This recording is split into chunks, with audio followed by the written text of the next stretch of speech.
রাজধানীতে আলেমরা নির্যাতিত হয়েছে, যারা নির্যাতিত হয়েছে ওরাই রাষ্ট্র চালাবে, কোন সাজাবাজার দেখার সময় নাই। কথা বলেন ভাইরা, ঠিক কিনা বলেন?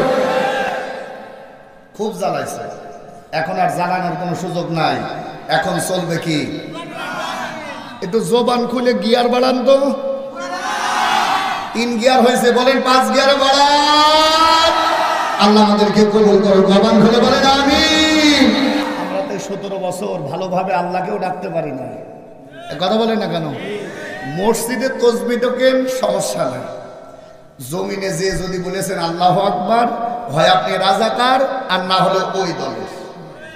কথা বলেন না কেন? এমনকি বাংলাদেশে হিন্দু পর্যন্ত ছাড় পায় না। এই কথা বলেন না কেন ভাইরা? বিশ্বজিৎ কি জিৎ, বিশ্বজিৎকে যখন পিটাচ্ছে, বিশ্বজিৎ বলছে ভাই আমি আওয়ামী লীগ, আমি জামাত না। মার কমে না, আবার মার শুরু হয়, কয় ভাই আমি তো জামাত না। শুধু জামাতি নয়, আমি জামাত নয়, এটা যদি বিশ্বাস না হয় আমি তোমাদেরকে বলি আমি হিন্দু। কি কয় না, মিথ্যা কথা বলছে, খুঁজো খুঁজো দাড়ি পিটা। বিশ্বজিৎ ডাকতে বলে বিশ্বাস যদি না হয় চেন খুলে দেখেন আমি হিন্দু। তারপরেও বিশ্বজিৎ ছাড় পায় নাই, তার কারণ বিশ্বজিতের সম্পর্ক ছিল একটু হুজুর হুজুর ভাব। কথা বলে না কেন ভাইরা? তার মানে যখনই আল্লাহু আকবারের ধ্বনি চলেছে ওই সময় দেখা গেছে, দেখা দেখির সময় নাই।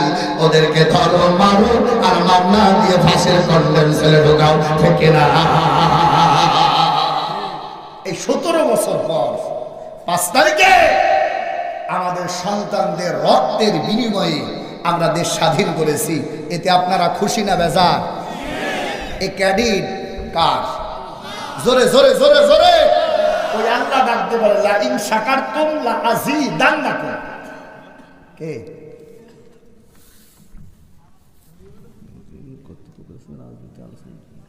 বসেন বসেন, আমি একেবারে কম বুঝলে হুজুর হই না।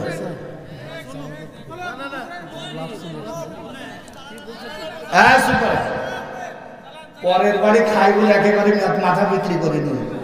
আর আমি যদি একেবারে কম বুঝি তাহলে তো প্রধান বক্তা হিসাবে আসেনি।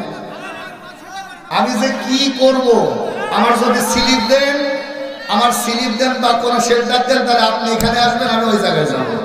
এক কথা বলে না কেন? 15 বছর 17 বছর অনেক জ্বালাতন সহ্য করেছি। একটা কথা বলবেন চাপিয়ে দাঁত ভেঙে ফেলবো। কথা বলে না কেন ভাইরা? কি বলবো আর কি করবো ওটা আমি ভালো জানি। আপনার কাছে আমি মাথা বিক্রি করে আসিনি।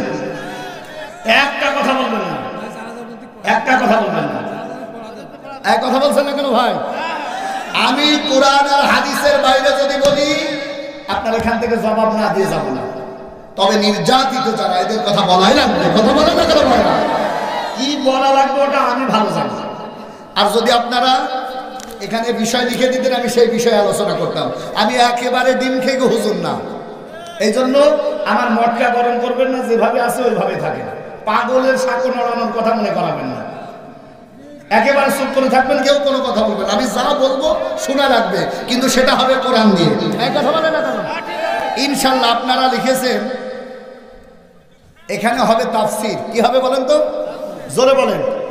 কোরআন দিয়ে তাফসীর হবে, কোরআনের বাইরে একটা কথাও যাবে না। তবে কোরআনের বিপক্ষে যারা অবস্থান করবে ওদের কথা বলাই লাগবে, এটাই হলো আল্লাহর হুকুম। কথা বলে না কেন ভাইরা? নমরুদের কথা বললে যদি মনে হয় রাজনীতি হচ্ছে, রাজনীতি হবে পাল্লি ঠেকা। এই কথা বলে না কেন ভাইরা? অনেক সহ্য করেছি, অনেক মানুষ মঞ্চে উঠেছি, মাইক কাটিয়ে নিয়ে দৌড় মারিয়েছে, আমাদেরকে ধাক্কা দিয়ে দাঁড়িয়ে দিয়েছে। আজকে বলি মামুর বেটারাই খেলা হবে। কথা বলে না কেন ভাইরা? তাদের যেভাবে চলছে দেখেন, আমি তো শুরু করলাম সবাই।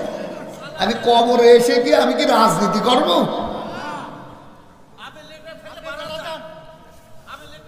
আর কেউ আওয়ামী লীগ নাই, আমরা সবাই কোরআনের শ্রোতা। ও আমিও চেতনা একটু আওয়ামী লীগ ছিলাম। যখন এই আতার খেতার হানিফ ধরে নিয়েছে বলতে হুজুর দোয়া করেন, আমিও দোয়া করেছি। এক কথা বলে না কেন? তখন আর কি করবো, পাঞ্জাবি আর পায়জামা বাঁচানোর জন্য আল্লাহ বলেছে আল্লাহ জান্নাতের আনারস কাঁঠাল যা আছে তুমি একেবারে দাঁড়ে ফেলে দিয়ে দাও। যখন বলতো হুজুর আপনি না ওই দলের, আপনি এ দলে কেন দোয়া করেন? কয় হুজুর আমি জান্নাতের গেটে ফেলে দিয়েছি, ভিতরে ঢোকাই নাই। ও জায়গায় জাহান্নামের সকল দিয়ে পড়াবে আর টান মেরিয়ে ফেলবে, এমন জায়গায় ফেলবে বুড়ি গঙ্গায় পড়বে, তো ওটার ক্ষমতা পাবে না। কথা বলে গেল ভাই না? আল্লাহ আমাদেরকে বোঝার তৌফিক দান করুন, বলে না আমিন। আলেমদেরকে নিয়ে খুব খুব বেইজ্জতি বাংলাদেশে হয়েছে, আগামীতে আর বেইজ্জতি হতে দেওয়া যাবে না। কথা বলে না কেন ভাইরা? কিসের সেন্টার দেন আপনি? আপনার পেটে কোদাল দিয়ে বাড়ি মারলে তো সূরা ফাতিহা বের হয় না, তা আপনি হুজুর এটা বলবেন না, এটা বলবেন না, এটা বলার ক্ষমতা রাখেন কোন কথায়? এই কথা বলে না কেন ভাইরা? কোরআনের কথা হবে উন্মুক্ত হবে ইনশাআল্লাহ, শুনবেন ইনশাআল্লাহ। আল্লাহ কবুল করুন, বলে না আমিন। আল্লাহ তাআলা আমাদেরকে বোঝার তৌফিক দান করুন। জবান খুলে বলেন তো আমিন। এবার আল্লাহকে ডাকতে বলেন লিল্লাহি তাকবীর, নারায়ে তাকবীর। وقال رسول الله صلى الله عليه وسلم المسلم من سلم المسلمون من لسانه ويده.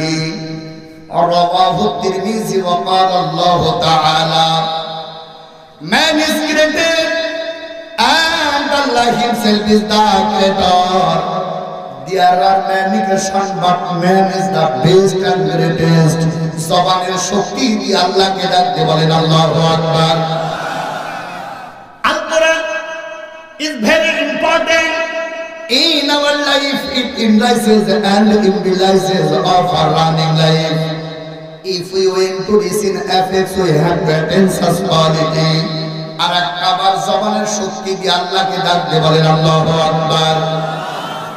একদম ব্রাহ্মণ সিস্টেম লিঙ্গম কিংটং উদার কেন্দ্র মহাশিরেন্দ্রা নাস্তিত্ব ও সমতম ও শান্তি وقال الله تعالى إن الله وملائكته يصلون على النبي يا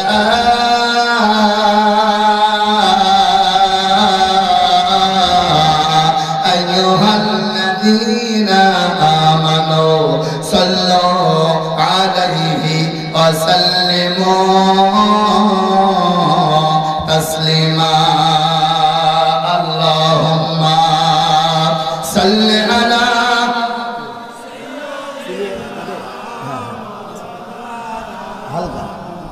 وعلى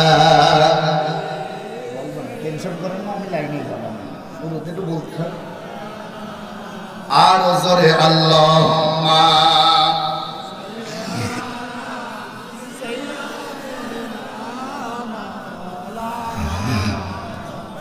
وعلى মা রেখো না মনেতে ভাই বান্দা খোদা দূর হয়ে যাবে বাধা সব তোমার আমার মালিক আছেন আছেন আমাদের রব আছেন আমাদের রব রেখো না মনেতে ভাই বান্দা খোদা দূর হয়ে যাবে বাধা সব তোমার আমার মালিক আছেন আছেন আমাদের রব আছেন আমাদের রব। ও দৌলতপুরের ভাইরা বলেন তো আমাদের রব কে? জোরে বলেন, আরো জোরে। জানতে চাই ওই আল্লাহর ক্ষমতা এখনো আছে না নাই? জোরে বলে। এই জন্য আমাদের কোনো ভয় নাই। আমাদের রব কে? জোরে জোরে। আমাদের সব ক্ষমতার মালিক। আমরা এমন এমন এমন আল্লাহর গোলামি করি, ওই আল্লাহ আমাদেরকে ভোলে না। আমি এমন এমন দলের পিছনে চলবো যে দলের লিডার আমাকে ভুলবে না, যে দলের লিডার কিয়ামতের ময়দানে সবাই থরথর করে কাঁপবে কিন্তু বিশ্বনবী সেজদায় পড়ে থাকবে। ওই দলের অনুসারী হওয়া আমাদের দরকার। কথা বলে অথচ আপনি এমন দল করেন। আপনার বিবেকের কাছে প্রশ্ন করি, এমন দল আপনি করেন, আপনার নেত্রী পাড়ায় যায় আপনার বলেও না শোনেও না, কথা বলেন না কেন? আমার ভাইয়েরা বলেন তো দেখি, আপনার এই এলাকায় গাভী আছে? গাভী একটু আমার সঙ্গে কথা বলেন ভাই। গাভী বাছুর দেয় এমন গাভী কি আছে? আমার এই সভাপতি 2 লাখ টাকা দিয়ে একটা গরু কিনলো। বলেন তো ওনার আশা আছে না নাই? আশাটা হলো এই গাভী বাছুর দেবে, এই বাছুর দেওয়ার পরে অনেক দুধ হবে, ওই দুধ বিক্রি করে তার সংসার চলাবে, এমন চিন্তা অনেকের আছে না নাই? গাভী থেকে বাছুর হওয়ার পর ভাই কথা টথা বলেন না ভাই, মাফ চাই।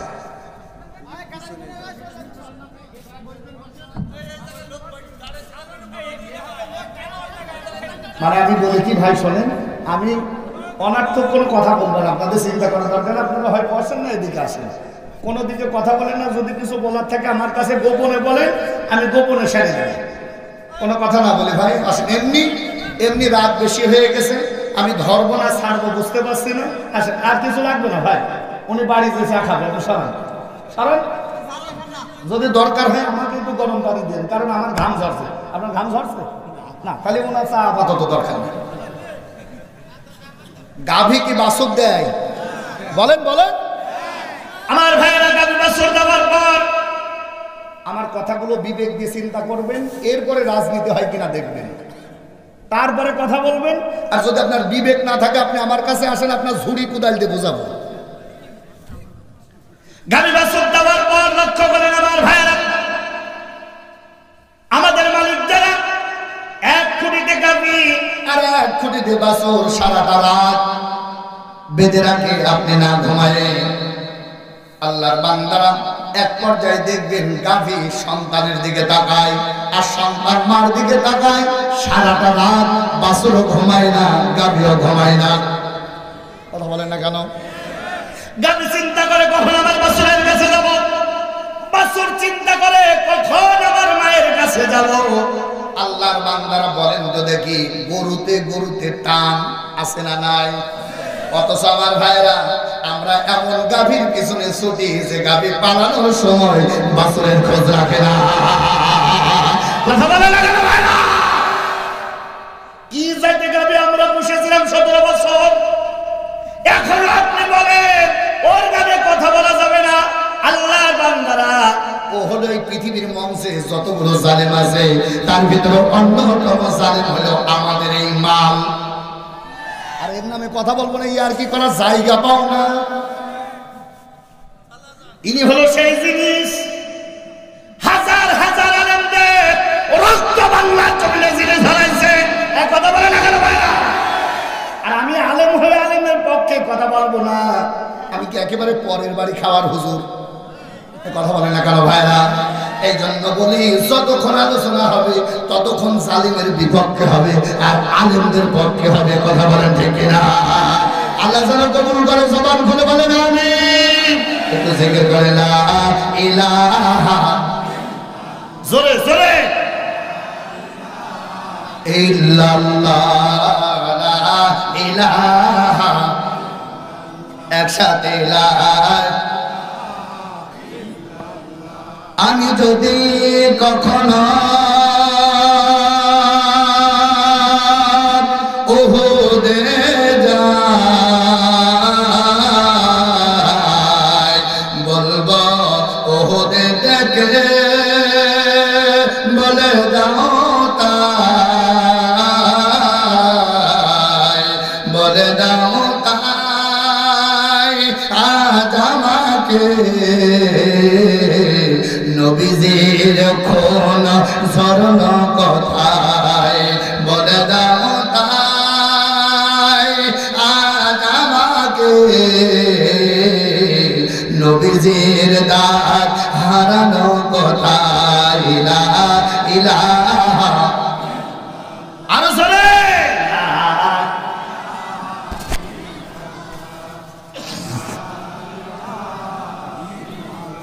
জোরে লা লা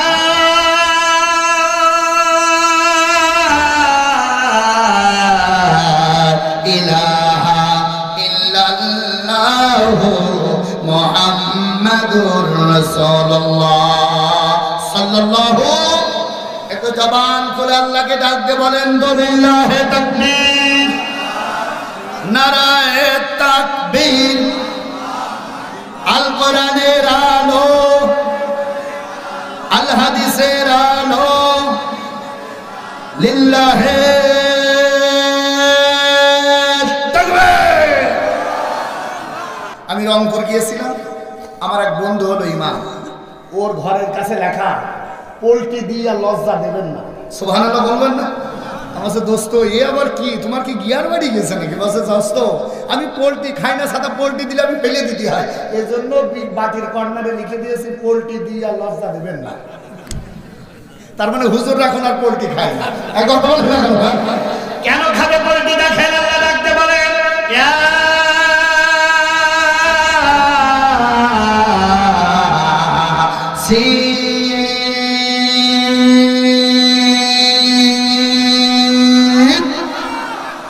আলেমুলামা আছেন এখানে? ইয়া এটা হরফে নেদা, ইয়া কি? এটার অর্থ হলো হে। জবান খুলে বলেন তো কি? জোরে বলেন। সিন মানে সাইয়্যেদ, সাইয়্যেদ মানে হলো নেতা, সাইয়্যেদ মানে কি? তাহলে আমি বললাম ইয়াসিন, আপনারা বলেন বাংলা কি হবে? হ্যাঁ হ্যাঁ বুঝতে পারছি, জোরে বলেন আরো জোরে। কে বলছেন? ইয়াসিন কে বলছেন? কাকে বলছেন? মোহাম্মদ কে? কাকে বলছেন? নবীকে। আচ্ছা আপনাদের দৌলতপুর নবী আছে কয়জন? রাসূল আছে কয়জন? আমার কথা বুঝবেন, একজনও আছে। তবে রাসূলের স্থলাভিষিক্ত হক্কানি আলেম আছে না নাই? জোরে বলেন।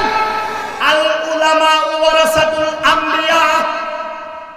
নবী নাই কিন্তু নবীদের ওয়ারিস হলেন মসজিদের ইমামগুলো। কথা বলেন না কেন ভাইরা? অথচ আমার ভাইরা এই ইমামগুলোকে ৫,০০০ টাকা দিয়ে আমরা কিনে ফেলি।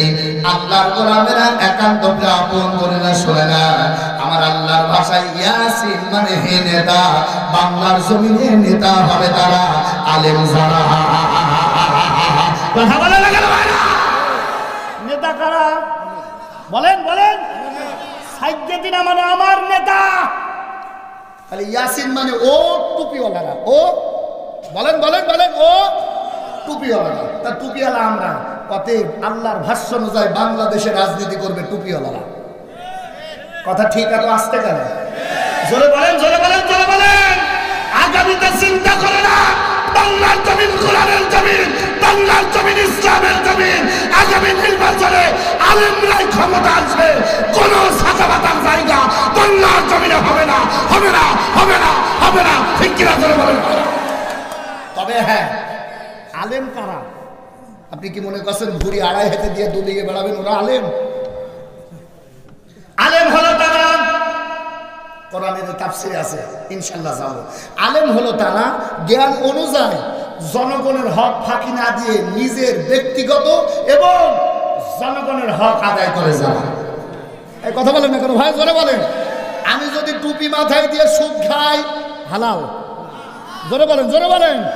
অথচ একজন উম্মি মানুষ যতটুকু পারে ওই অনুযায়ী আমল করে, তাহলে ওর দৃষ্টিতে ওইটা হলো আলেম।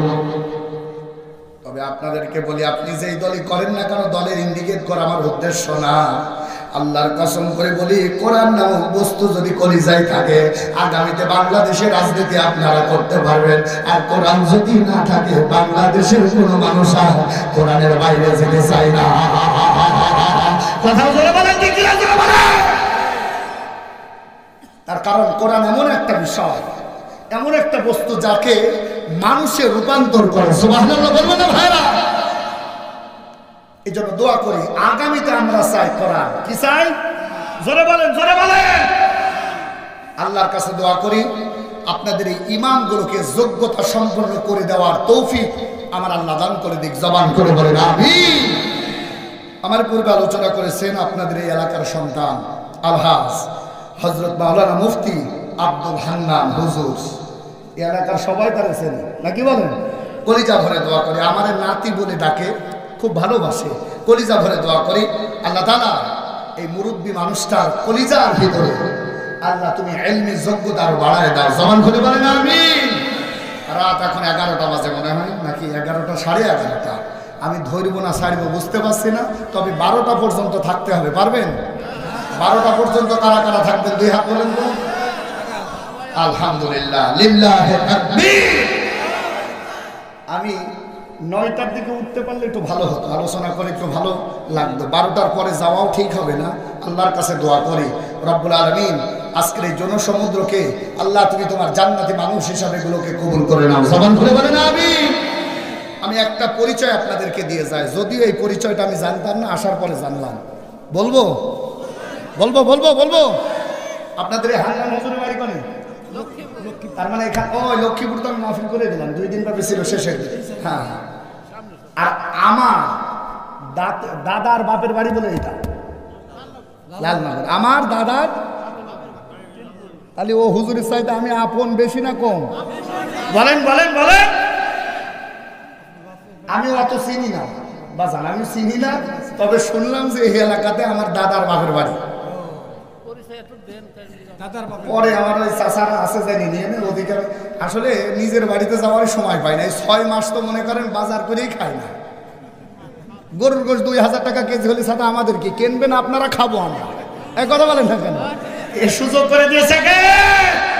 আসলে ওদিকে না যে আধা ঘন্টার সময়ে কেউ উঠতে পারবেন না। রাজি আছে? আপনজন আপনারা, এই কবরে আমার আত্মীয়রা শুয়ে আছে। আমি ওদিকে যাবো ইনশাল্লাহ। এই কবরে শুয়ে আছে আমার আত্মীয় স্বজন। তবে আমার আলোচনার মূল আলোচ্য বিষয় কবরের শান্তি। কিসের শান্তি? জোরে বলেন, জোরে বলেন। এই যে আমার এক বাবাজি, থাক থাক, আর কিছু বলা লাগবে না, আমি যাচ্ছি, লাইনে যাচ্ছি। উনি পড়ি আছে, থাক। ওনাদের আমরা জানাজা একসাথে করবো। এত মানুষ জানাজা করলে ভালো হবে না গো বাবাজি? আমি মাহফিলে নেওয়ার পরে আজ পর্যন্ত ভাই বলে ডাকতাম, আজকে বাবাজি হইল, তাহলে মহাব্বত বেশি না? হ্যাঁ, তোফাজ্জল হোসেন বাবাজি, আল্লাহ কবুল করুক, বলেন আমিন। আচ্ছা, জানাজাটা কখন পড়লে সুবিধা আপনারা বলেন? আমি আলোচনা শুরু করলাম, কথা বলে শেষ করে আমরা জানাজা সবাই একসঙ্গে, কিন্তু 12টার আগে, 11:30টার পরে বাসা, 12টার ভিতরে তো এখন তো বাজেই 11:30। 12টার পরে ছাড়া আর হবে না। হ্যাঁ হ্যাঁ, 12টার পরেই হোক, নাকি বলেন? আপনারা লাশ নিয়ে সেখানে ঘর আছে, লাশ ঘর পেছনে, আপনার লাশ এখানে রাখেন, আমরা একসঙ্গে দোয়া করবো। মনে করবেন ওই ব্যক্তির এটা তকদির। কথা বলেন না কেন ভাই? আমরা সবাই মিলে মুনাজাত করে আমরা জানাজা করবো ইনশাআল্লাহ। লাশ ওখানে রাখেন, আমরা একটু কবরের শান্তির ওয়াজ করবো ইনশাআল্লাহ। পারবো? কত সময় উঠবেন না? আধা ঘন্টা, 1 ঘন্টা না। ওদিকে লাশ আবার কাঁপছে, বিচার আচার শুরু হবে। আমরা দোয়া করবো যাতে জান্নাতের বাগান আল্লাহ বানায় দেন। জবান খুলে বলেন আমিন। আল্লাহ রাব্বুল আলামিন ডাকতে বলেন, কুল বিফাদলিল্লাহি ওয়া বিরহমাতিহি ফাবিযালিকা ফালইফরাহু।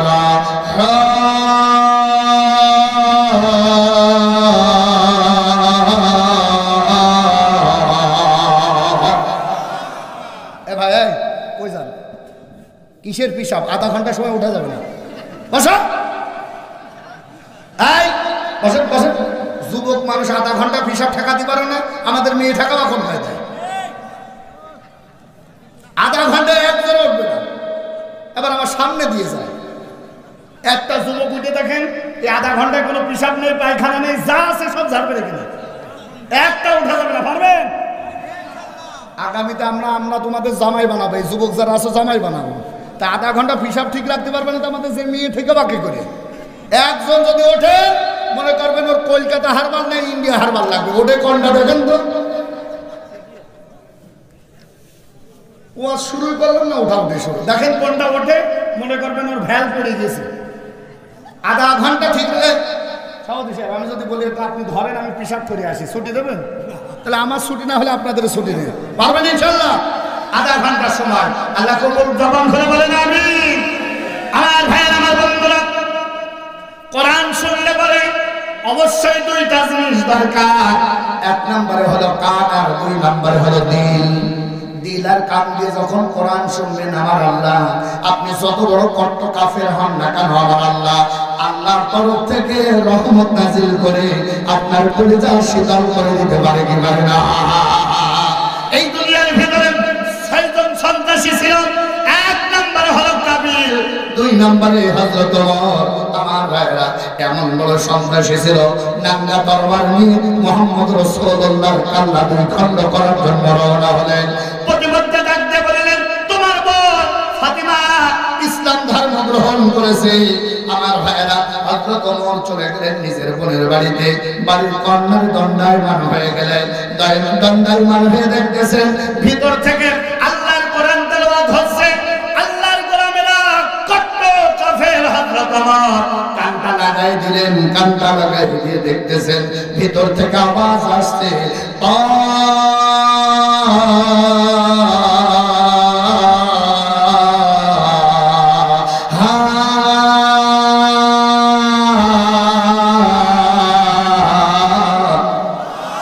মা আনজালনা আলাইকাল কুরআনা লিতাশকা।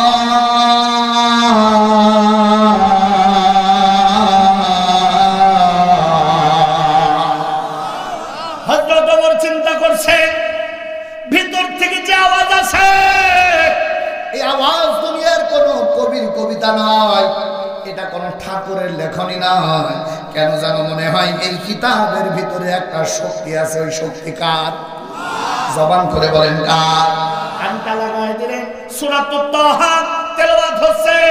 ওমর কান দিয়ে শুধু শুনে নাই, চিন্তা করছেন মা মানে যাব, আনজালনা মানে আল্লাহ নাজিল করেছে, আলাইকা মানে মুহাম্মাদের উপরে, লিতাশকা কোরআন নাজিল করেছে মানুষের মর্যাদা বাড়ায় দেওয়ার জন্য, মানুষের ইজ্জত আর সম্মান বাড়ায় দেওয়ার জন্য। আমার ভাইরা, আল্লাহর গোলাম এই দুনিয়ার ভিতরে সবচাইতে বড় সন্ত্রাসী ওমর ডাকতে বলতেছেন, এটা দুনিয়ার কোন কবির কবিতা নয়। আস্তে করে দরজা খুলে ফেললেন, ডাকতে বলে, ও ফাতিমা, জানতে চাই কি তুমি তেলাওয়াত করছে? অনেক বড় ঘটনা আমার ভাইরা। হযরত ওমর ফাতিমা আর ভগ্নিপতিকে নিয়ে মুহাম্মদ রাসূলুল্লাহর কাছে চলে গেলেন। মুহাম্মদ রাসূলুল্লাহর কাছে যাওয়ার পর আল্লাহর নবীজির ডান কাঁধের উপরে হাত দিয়ে বলেন, মুহাম্মদ, আমি তো কোরআন সম্পর্কে আপনার কাছে জানতে চাই। মুহাম্মদ ডাকতে বলে, যালিকাল কিতাবু লা রাইবা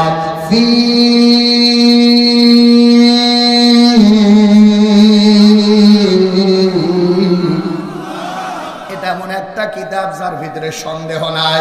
কোরআন যদি মেনে নেয় কোন মানুষ, হযরত ওমর বলতেছে কোন সন্দেহ যদি না থাকে, কোন সংশয় যদি না থাকে, কোন ভুল যদি কোরআনের ভিতরে না থাকে, মুহাম্মদ আজকের থেকে যদি কোরআন আমি মেনে নেই, জানতে চাই আমার আল্লাহ, তোমার আল্লাহ আমার কি দান করবে। হযরত ওমরের কথা বলার সঙ্গে সঙ্গে মুহাম্মদ রাসূলুল্লাহ বলছে, ওমর রে, এখন থেকে যদি কোরআন মেনে নিতে পারো, তোমার পিছনের 26 বছরের সব গুনাহ আমার আল্লাহ মাফ করে দিয়ে মাসুম বানাই দেবে। কোরআন যদি মেনে নাও, তাহলে 1 নয় 2 নয়, তোমার যে 26 বছর বয়স, 26 বছর বয়সের জীবনের সব গুনাহ মাফ করে দেবেন কে? আমার ভাইরা, এটা যদি হাদিস হয়, এইটা যদি ইসলামের ইতিহাস হয়, ও লালনগরের মানুষেরা, যুবক ভাইরা, আজকের এই মাহফিল থেকে যদি আল্লাহর কাছে তওবা করি, বলো তো দেখি, এখানে 80 বছরের মানুষ আছে, 90 বছরের মানুষ আছে, 12 বছরের মানুষ আছে, আল্লাহর বান্দারা 40 বছরের মানুষ আছে। এখানে যদি আমি আল্লাহর কাছে তওবা করি, বলো তো দেখি, বলো আমার আল্লাহ ওমরের মতো কি আমাদেরকে মাফ করতে পারে না? ওমরের জীবনের গুনাহ যদি মাফ করতে পারে, আমার আল্লাহ কোরআনের বলতে আজকের মাহফিলের ওসিলা করে আমাদের জীবনের গুনাহগুলো মাফ করবেন কে? আমার আল্লাহ ডাকতে বলে, কলবে ফাদলিল বিফদলিল্লাহি ওয়া বিরহমাতিহি ফাবিযালিকা ফালইফরাহু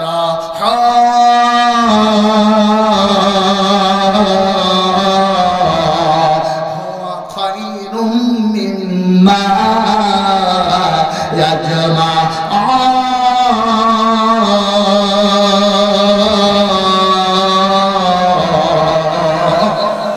আমি আল্লাহ ডাকতে বললাম, আসমানের নিচে আর জমিনের উপরে সব চাইতে রহমতের ভান্ডার আমার আল্লাহ একটা কিতাবের ভিতরে দিয়েছে, জবান বন্ধ করবেন না, জবান খুলে বলেন কিতাবটার নাম কি?